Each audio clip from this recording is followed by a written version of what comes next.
Tonight is January 17, 2020.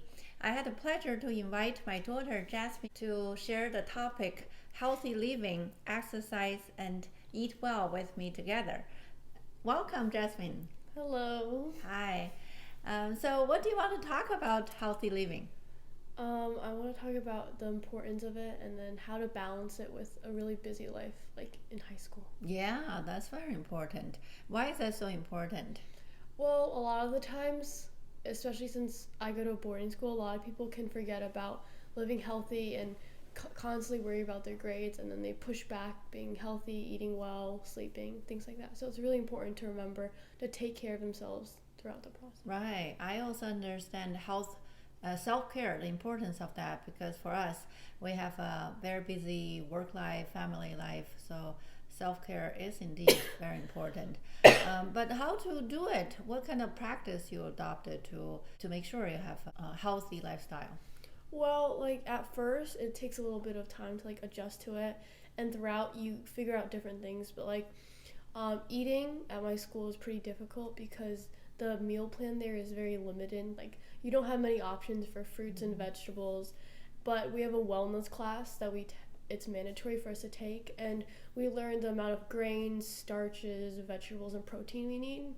And I realized the best way to reach all these is by bringing food myself.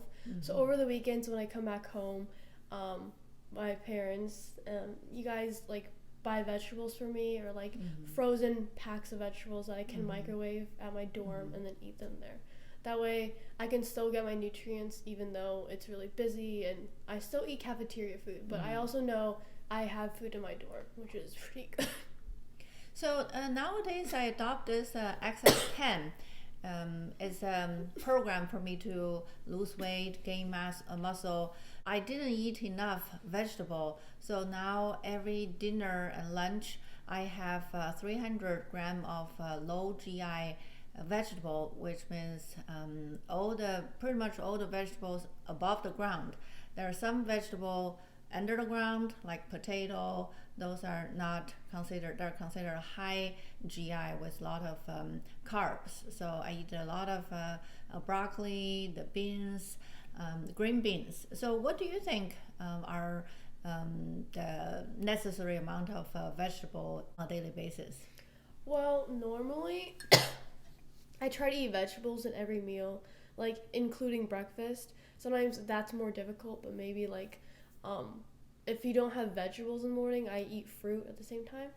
But like normally for lunch and dinner, I get a salad because salad bar is always available. But other than that, I eat like broccoli.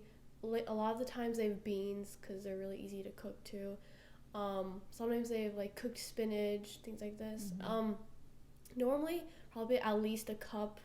I don't really measure in grams because that's pretty difficult. But I can see like on the plate around a cup or more basically. But normally at least a cup each meal, or at least a cup of fruit or vegetables each meal. Each meal, that's an important thing. Yeah. Let me get the cup. So, we are not so used to the measurements of a cup. And you just said you want to make sure every meal you have either 1 cup of vegetable or 1 cup of fruits. Okay, so 1 cup is like this. I didn't know, I'm not so used to the measurements of cup. But 1 cup, is that fresh vegetable or cooked vegetable? So normally like raw vegetables, when they're not cooked, they have much larger mass. Yeah. So that doesn't really apply for salads. Like for salads on the plate it'll look like a lot, but Right. really when you cook them down it might not even be a cup. So for me, when I'm talking about a cup, normally it's cooked vegetables. Oh. Like because once they absorb the water they shrink. But like salads, like a plate, I don't really measure raw vegetables by the cup because they're still, they don't really count yet because the mass is like I they see. shrink. So, in your opinion, 1 cup of cooked vegetable every meal, and fruits probably measure more by plate. Yeah. A plate of raw vegetable salads or raw fruits. Yeah. Okay, that's something I'll learn if I don't have the luxury of having my cooking skill to take everywhere. I can kind of visually see, okay, it's a cup of cooked vegetable. Okay, then what about other nutrient for example, good fats and protein. We know the importance of vegetable and the fruits. So, often in the cafeteria, we're served a lot of like pork and beef, which isn't always the healthiest to eat in terms of meat. But at the same time, we always have grilled chicken. So there's not a lot of fat in it because it's not fried. And so what I do with the chicken is I like cut it into smaller pieces and I put it in my salad. That way, instead of just eating plain vegetables, you can add some flavor with the chicken, or I mix it with like vegetables or rice and things like that. But mainly at my school, most of my meat sources are just chicken. We're rarely served fish, but when we're served fish, it's always fried, so it automatically reduces your nutrient levels. So I normally prefer to eat chicken because it's easy to cook and it's pretty healthy. Right, and recently I also learned to get those frozen vegetable in the bag. It's I have to still confirm, but it seems to be they prepare them fresh, so there's no additives, there's no chemical, and it's very easy to prepare because they just put the bag in the microwave for 5 minutes and then you let it sit for another minute. And then I will take your idea of having some type of cut chicken or fish and mix them together. That's a good meal rather than I do stir fried, right? Okay, that's very good. Now what about water? I think water is very important. I realize I don't drink enough water. How much water do you drink in a day? So, at the beginning, I would always forget about water because most people forget about water because you don't think of it like, you know you need water, but you never remember to actually, wait, let me take a second and drink it. But I started just every morning, I would fill up a bottle of water. What kind of bottle? Really easy to fill up. When I leave my dorm, I leave like a minute early, fill it up, and then put it in my backpack in the side and like go. And what I try to do is like, there's these little ticks on my bottles, and what I do is after one class I want to drink at least down to one of these ticks. So that way I fill this water bottle at lunch, I fill it up once, after school I fill it up once, so I'll drink like 3 of them. Seriously? Like sometimes it feels like you're forcing yourself to drink water, but like I know it's better for me that way. So like sometimes maybe I haven't even started drinking to the tick at class, so I just drink it all at once. But like honestly, I think it's pretty good because before when I wouldn't drink as much water, like your skin can break out, or like when you work out, you get really tired really quickly. And when I work out, I don't really like to drink water because when you're doing like high cardio, you can feel the water in your body like jostling out. Like that's not a good feeling. Squishing in your so stomach. you drink your water like at least like 30 minutes an hour before you work out. Just like in cross country, they always suggested you throughout the day drink water, not right before. So that way when you work out, you still can like you can still stand without feeling lightheaded because you're hydrated before. I see. My problem is if I drink water, I have to go to bathroom. So how many in a half day session? How many times do you have to go to bathroom? Okay, so in between classes we have 5 minutes. So normally you have to walk across the building. So I don't always have time to go in between. Normally it's morning and then midday, so around 12, lunchtime when I fill this up again. And then after school, right before the gym. So, that's not too bad. So it's manageable, basically. Right. Basically, your meal time, your break time. I just don't want to rush 3-4 times in my morning session. I have to keep up with the flow. Okay. And then, like, another thing I made sure was I used to have bottles that were, like, heavy tin bottles that were this tall and looked like they could fill a lot of water. But basically, it's so insulated that it can only fill like half of this. Right. So you're like cheating yourself. You think you're drinking the entire bottle, but you're really not drinking that much water. Right. So you really get 64 ounces at least pure water, not including the fruits, the vegetables in a day. Wow. Maybe if I can do one of this 32 is already improvement. I kind of feel sometimes when I get dehydrated, I get a little bit of annoyed and irritable, and that's the feeling. Okay, so that's something very good to learn. Then what about how do you know what food to avoid? Well, like there's never like a rule book that you follow, like you can't eat this, this, and this. But generally, like there's a few like ideas, like don't eat that many fried foods, not like for example, when I get a salad, I remember maybe not get too much dressing because in a salad, what's highest in fat would be your dressing, or like. We have a grill bar, so it's sometimes it's tempting to maybe get a basket of fries, but you just have to like kind of know certain things, what's in them. Like some have so much sugar in them. Maybe avoid white bread or extremely sugary foods, jams on your breads. Like there's always alternatives to them. So instead of maybe putting jam on a white piece of bread for breakfast, maybe put almond butter, peanut butter on a piece of whole wheat bread. So just like always healthier alternatives if you're craving a little something unhealthy. Right. So, yeah. And I realized that after I have a lot of healthy, good food, I don't really crave for those things that people think, oh, I die for it. I'm so craving for things. You know, I really, after I eat a very good meal, I have my blueberry, then I feel so satisfied. I don't really want to think hard to try to get something. That's not no longer a reward mentally. Well, that's like sometimes when you really want like that chips or like the donut, you're before that you're like, you know what, let me first eat my alternative. Yes. Let me see if I'm still hungry afterwards. And most of the time, almost all the time, you're not hungry after you eat that. Right. So you just avoid it. And also the emotional component. I'm so lucky that in a family like you led this healthy living. I think you introduced avocado and almond milk, almond butter, and that's really make me learn about those choices. I think recently you have something kombucha, or what is it? Kombucha.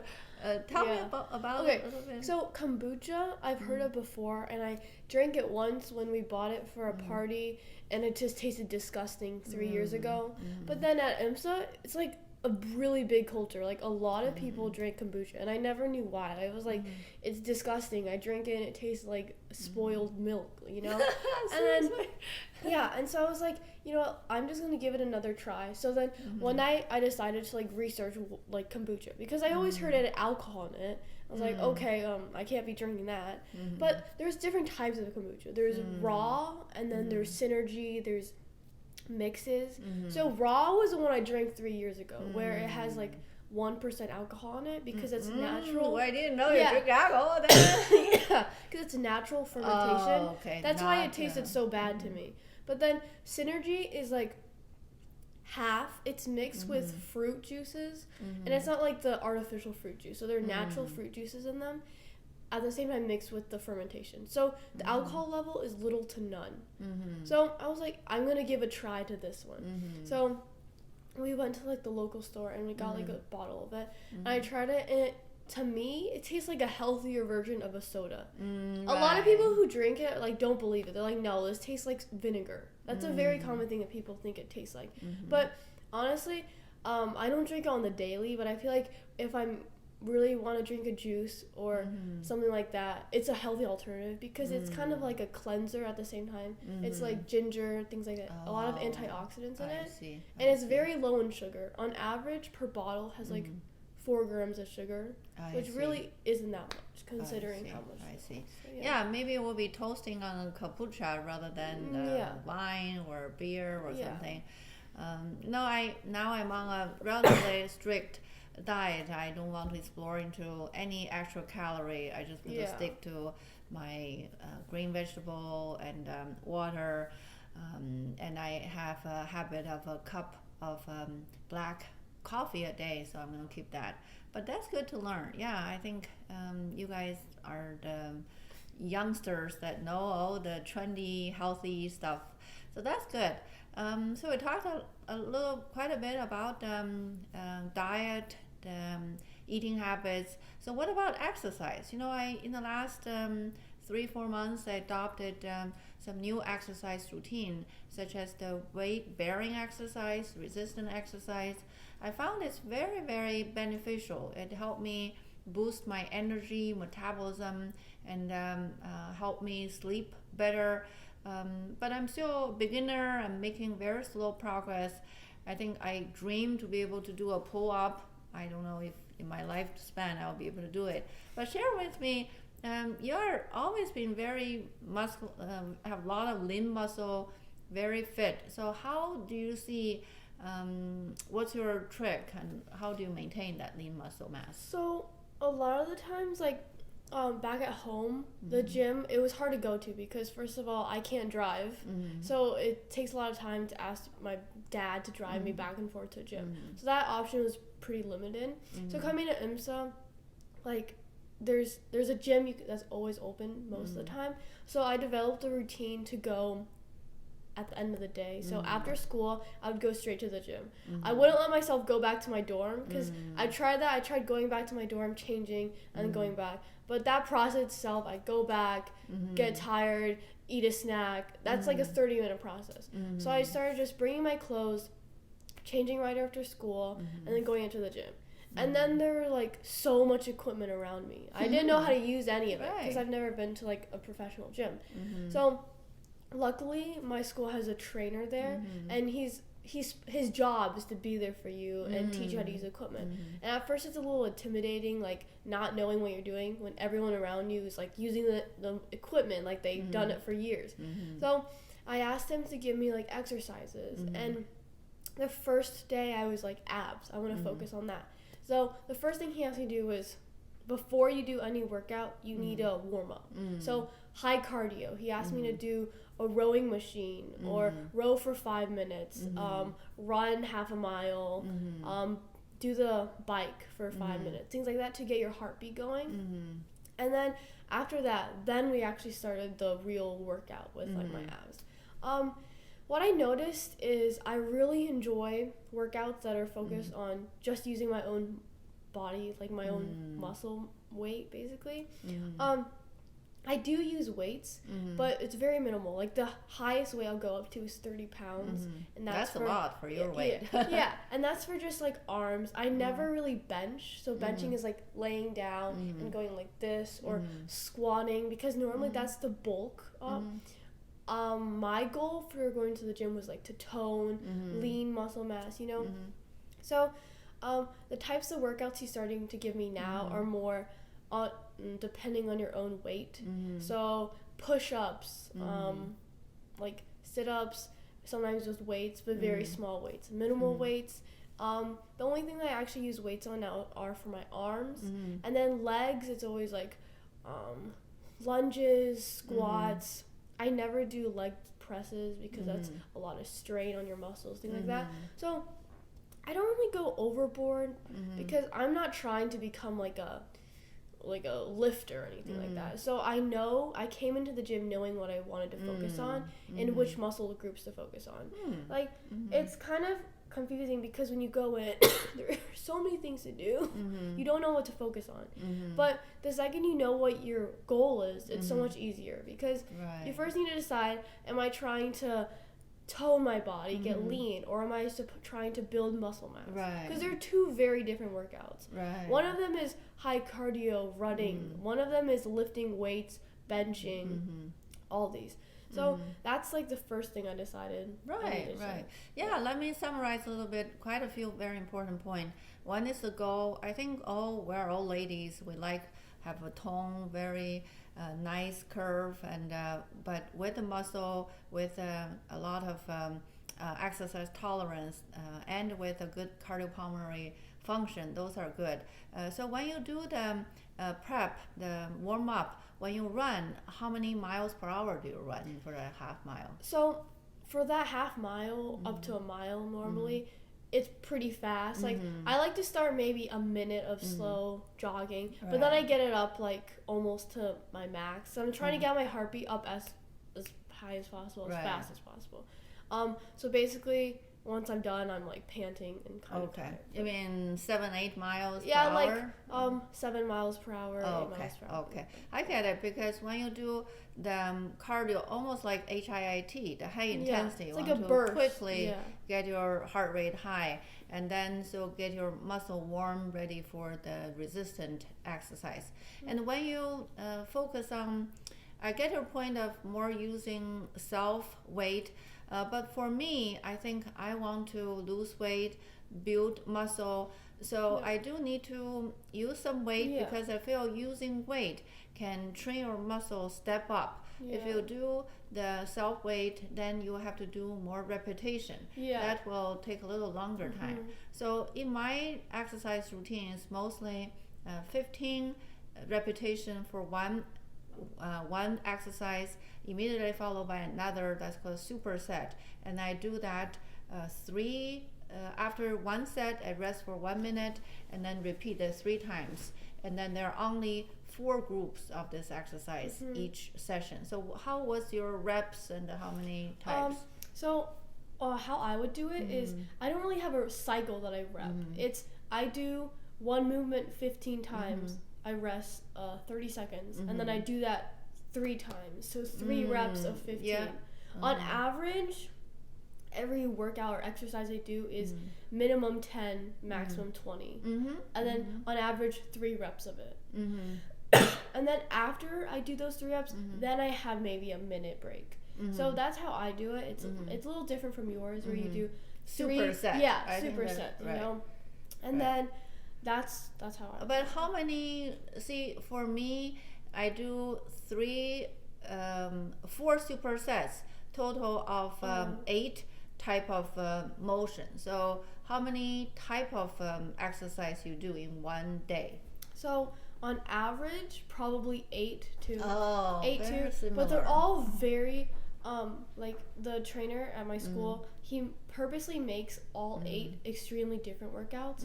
Like 1 second I might be using weights to do sit-ups, and the next second I'll be on a yoga ball making circles. Like they're all very different, but they all like focus on one area. Yeah, I think that's the point, because for my exercise, I have on different days, they kind of have a focus of a push or pull, because you don't want to just keep exercising the biceps, not doing the triceps. You want to make sure throughout the week you cover all the muscle groups, right? So that's a very important. It's very lucky that you guys have a trainer, because they can plan what's your required muscle, rotate them, and then maybe they can help you even customize for your weak muscle. Yeah, he has. So after you go a certain number of times, he builds your own workout plan. Like in his desk, he has the files, and he pulls up yours, and he writes, okay, last time you were working on your back. Now this time let's work on arms. And then he writes out a workout plan. You read it, and then you just go back and forth, and you go to work. I see. And have you seen any improvement? Because for me, I see when I started, I have the small little 3 pounds waist, and now I graduate to 5 pounds, and quickly 5 pounds become 8, and I'm between 8 to 10 pounds for upper extremity. For lower extremity, if I do squats, I can use even 30 or so weights. So what have you seen your progression yet? So my progression that I see is like I do it with much more ease of certain exercises. Like I used to do leg lifts at an angle, so my body would be slanted, and I have to lift my legs. And after 2 sets of 20, my legs would feel so heavy. But now I can do 2 sets of 20 and still be fine, and then get through my 3 sets. Or I can do increased weights with my arms, like curl ups. I can do with more weights and do more reps. How much weight do you use for curl ups? For curl ups, around like 30, 35 ish. And then 30? Yeah, like this, because curl ups are the easiest for me. But each hand you hold a 30 pounds weight? Well, that's because my bicep is my strongest. Oh my god! No wonder I couldn't do full up. I only do a 10. I already feel like because in my arms, my triceps are the weakest, and my biceps are the strongest. So when I do these, I can only do like 15. What is this called? I only know the Chinese name. Like 侧展臂 in Chinese. Like side swing or something. I don't really remember the name right now, but my triceps are the weakest part, but I can see how they're improving. Like I can add more weight, do more reps with much more ease. I see. With us, we have those adjustable weight dumbbells, but it's impossible. They're so bulky. I'll be like, and like I feel they're always jingling when I'm doing them. I'm afraid of a weight falling down. So in your gym, you have that very small Like in our volume? gym, there's like a rack of different, so it goes like, they have weights of like 3 pounds, 5, 8, 10. But 15. even for 30 pounds, they're relatively small volume. They're not really bulky for you to No, hold. they're not. They have like a Take a 50 picture. pound. Yeah, Next I can time take a I picture. will buy that type Yeah. because I realize it's too big for me Like, to. it'll take up more room because you'll obviously need more weights, but it's much more comfortable than like this big for 10 pounds. Yeah, I think that's the limit. I mean, it's very convenient, but you know, as I'm growing into a pro, I want my workout equipment to be pro level. Yeah. Okay, that's very good to learn. Then what do you think about the balance between cardio and means aerobics and weight bearing?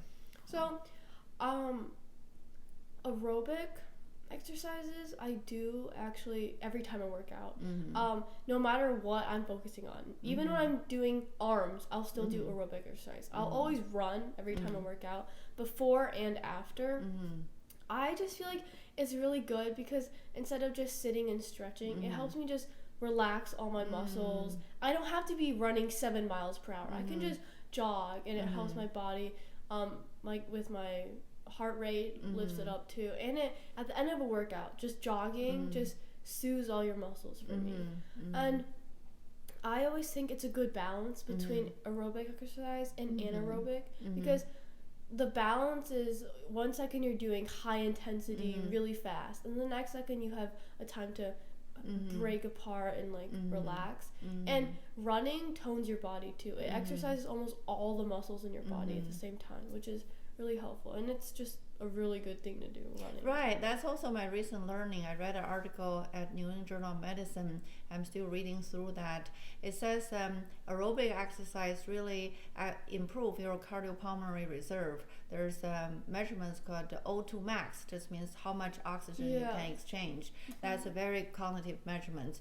And the resistant exercise will exercise your neuromuscular adaptation, make you more balanced and have more strength.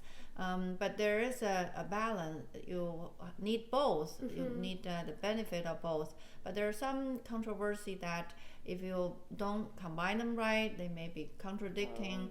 I mean, it's how you feel. How much time, how long is your exercise session, and how do you divide the time between the two type of exercise? Every time I go to the gym, I want to go a minimum of 45 minutes, and on average, I go an hour. Probably about 20 minutes of it is spent running, so I'll probably run like 2.5 miles on average every time. So 1 mile when I start, and then at the end, I'll run like 1.5 miles. And normally the ending mile isn't that fast. It's just like a 4 or 5 miles per hour pace, but my first mile is going to be like 7 miles per hour, because that's me getting up my heart rate. And then the last mile and a half is just cooling down, resting, and things like that. I see. And how many, pretty much 5 days a week, because you spend 5 days in school? So like currently, right now, because I'm dancing a lot for the next show and I choreo and help with that, I'm doing a lot of like an hour of dance a day, and then I go for like 45 minutes to the gym. But generally I try to go at least 4 times a week, because Wednesdays are one of my busiest days. Even though I don't have school, that's when all the teachers push their homework to you doing it on Wednesday. And also gym hours are different for our school on Wednesdays. They're normally at night, so always at night I have things to do. But when I can, I do try to work out for at least 5 days. I see. 4 to 5 days. But for me, I think I would push myself to do something every day, because if I start to pick days to take off, I always have excuse. Oh, this is my off day. Then you'll be having off days every day, right? And it's always good a habit to make. It's like you need to drink water every day, go to bathroom every day. So if you have a good routine. So that's very important. What about stretching? I feel stretching is very important, especially for ladies, because we want to have good posture. We want to be very flexible. So how do you incorporate that into your routine? So when I did gymnastics, we used to stretch for like 20 minutes, like 30 minutes. You needed to stretch, or you also get injured. For working out, it's the same general idea, but it's not to the same like it's not as extensive. So before I run, I might do 5 minutes of just like standing, stretching my legs out. I might get a mat, like stretch my back, arms, things like that. And then in the end, after I run, 5 minutes. But just like 10 minutes normally. I don't really spend an excessive amount of time on stretching per se, because stretching doesn't really like help you grow muscle or tone your body. It's more to like make sure you don't injure yourself, don't tear a muscle, things like that. So 10 minutes. Right, but I'm setting a goal of getting the split. So whenever you have a goal, you're motivated to do a certain set of exercise and trying to make progress. And there's a motion, I have to get my legs this way. And I hardly can do it. Then now I can get my legs very close to my body. And I feel very achieved. Do you feel when you stretch? I actually feel after 45, 50 minutes workout, after stretch, I feel my legs are so wide range. It's like every time after I stretch when I'm done working out, I feel like my body's like a silly band. Like everything can go this way and that way.